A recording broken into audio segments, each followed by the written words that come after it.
আসলে জানান বাংলাদেশের ভোটার অধিকার খুব দীর্ঘ 17 বছর হারানো অবস্থায় আছে। 2026 সাল 12 ফেব্রুয়ারি বহু আকাঙ্ক্ষার নির্বাচন অনুষ্ঠিত। 12 ফেব্রুয়ারি সকাল সকাল যারা ভোটার অধিকার প্রয়োগ করিবেন, যাতে দীর্ঘ 17 বছর আরা মাবুন যারা আছে আর এখন ভোট দিন না পারি, ভোট দিনের ভোট কিন্তু রাতি হয়ে গিয়ে অনারা আর ভোট ডাহাতি হয়ে গিয়ে এদিকে উৎসবমুখর পরিবেশ দুয়ারা দুয়ারা যাই বুঝন। গত 17 বছর দেখুন না, যাতে ভোটার অধিকার নছিল। এখন 27,000 ছাত্র জনতা পঙ্গুত্ব বরণ করেন, 2,000 ছাত্র জনতা আর তো নিহত হয়ে বেশি হাসিনা এনে বিদায় নলয়। তো পবিত্র ভোটার অধিকার প্রয়োগ করিবেন। আর তার রহমানের পক্ষত্ব দানশীল মাথায় ভোট দিবেন লাই, জানা ফম্মা মাঝে চৌধুরী ভোট দিবেন ওনারা নিবেদন করি দেন। অকদলি বাবা আসসালামু আলাইকুম। নমস্কার।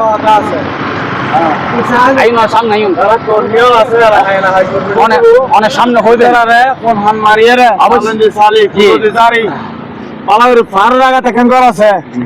গরিব মানুষ ইটার কাছে বোধ কর্মী আলসি করে না যেতে চাই।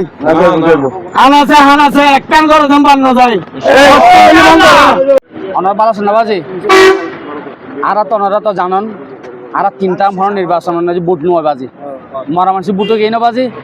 ওনার বুট কেন্দ্র যেতে জন্য বাজি বুট হয়ে গিয়ে বাজি।